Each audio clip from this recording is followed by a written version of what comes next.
మన 15వ తేదీన గుంటూరు నగరంలో కృష్ణబాబు కాలనీలో ఒక మహిళ నీటి కొలాయి విషయంలో తెలుగుదేశం పార్టీ వార్డ్ సెక్రటరీ అయిన మల్లెల మూర్తి అనే వ్యక్తి 10,000 లంచం అడగడం జరిగింది. ఆ విషయంలో వివాదం తలెత్తి ఎంత దారుణంగా ఈ మల్లెల మూర్తి అనే వ్యక్తి అతని కుటుంబ సభ్యులు 9 మంది కలిసి ఆ మహిళను వివస్రణ చేసి ఆమె మీద దాడి చేయడం జరిగింది. ఆమె 10 నిమిషాలు దాడి చేస్తూ ఉంటే మధ్యలో ఆమె భయంతో మూత్రం పోసుకుంటూ ఉన్నా కూడా వీళ్ళు విడిచిపెట్టకుండా ఆమె మీద దాడి చేశారంటే తెలుగుదేశం పార్టీ నాయకులు ఎలా కాలకేయుల్లా మారిపోయారు అనే విషయం మనకు స్పష్టంగా అర్థమవుతుంది. మొన్నటికి మొన్న ప్రకాశం జిల్లా కావలిలో మనం చూసాం, ఒక గిరిజన మహిళను ఏ విధంగా వివస్రం చేసి దాడి చేశారు. ఆ సంఘటన ఇంకా మరిచిపోకముందే ఇప్పుడు ఇంత దారుణమైన సంఘటన. అంటే మహిళలు స్వేచ్ఛగా ఈ కూటమి పాలనలో రోడ్డు మీద తిరగలేరా, బ్రతకలేరా? బ్రతికే స్వేచ్ఛని ఈ కూటమి ప్రభుత్వం పూర్తిగా హరించి వేసింది.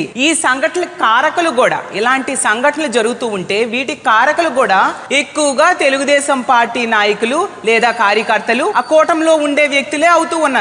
ఎందుకు జరుగుతున్నాయంటే నాకైతే ఒకటి అర్థమవుతుంది. ఒక్కొక్క సంఘటన జరుగుతూ ఉంటే దాని మీద ప్రభుత్వం గాని పోలీసులు గాని ఎటువంటి చర్యలు తీసుకోకపోవడం వలన తరువాత చేసే వాళ్ళకి భయం లేకుండా పోతుంది. మా ఎమ్మెల్యేలు ఇలాంటి తప్పులు చేసినా ప్రభుత్వం చర్యలు తీసుకోవట్లేదు కాబట్టి మేము మరిన్ని తప్పులు చేస్తాము అన్న టైపుగా ఈ రోజు వ్యవహరిస్తూ ఉన్నారు. 15వ తేదీ ఆ సంఘటన జరిగింది. 16న ఆ మహిళ కంప్లైంట్ ఇచ్చింది, కానీ ఎటువంటి యాక్షన్ తీసుకోలేదు. 17వ తేదీన సాక్షి మీడియా ఆ విషయాన్ని వెలుగులోకి తీసుకురావడం జరిగింది. వీడియోలు కూడా బయటకు వచ్చేసాయి. ఆ మహిళని వివస్రణ చేసి దారుణంగా ఆమె మీద దాడి చేసిన వీడియోలంతా కూడా వైరల్ గా సోషల్ మీడియాలో అవడంతో ఈ రోజు ఉదయం చంద్రబాబు నాయుడు గారు మేల్కొని ట్వీట్ చేశారు.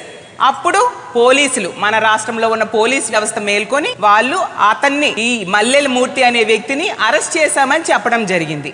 అంటే నిజంగా సిగ్గుచేటు కాదా? ప్రభుత్వం సిగ్గుతో తలదించుకోవాలి. ప్రభుత్వంలో ఉన్న నాయకులు ఈ రోజు సిగ్గుతో తలదించుకోవాలి. చట్టానికి ఈ రోజు అవమానం జరిగింది. ఈ రాష్ట్రంలో ఒక చట్టం, న్యాయం అలాంటివి ఏమి అమలు కావా ఈ కూటమి ప్రభుత్వంలో నేను అడుగుతున్నాను. రెడ్ బుక్ రాజ్యాంగానికి పరాకాష్ఠగా ఉంది ఈ సంఘటన. ఎన్ని సంఘటనలు జరుగుతూ ఉన్నాయి. ప్రతి సంఘటనలో మహిళల మీద దాడులు అవ్వచ్చు, అత్యాచారాలు అవ్వచ్చు, హత్యలు అవ్వచ్చు, మహిళల మీద వేధింపులు అవ్వచ్చు. ప్రతి సంఘటనలో కూడా కూటమి నాయకులే ప్రముఖ పాత్ర పోషిస్తూ ఉండే పరిస్థితి చూస్తూ ఉన్నాం. ఎవరి మీద మీరు చర్యలు తీసుకున్నారు? ఈ గుంటూరు జిల్లాలో జరిగిన సంఘటనలో 3 రోజులు ఎందుకు జాప్యం జరిగింది? తెలిసిన విషయం ఏంటంటే అక్కడ స్థానిక ఎమ్మెల్యే అయిన గల్లా మాధవి గారు ఆమె అనుచరులు కలిపి సెటిల్మెంట్ చేయడానికి ప్రయత్నించారంట. ఇక్కడ చట్టం, న్యాయం ఏమీ ఉండవు.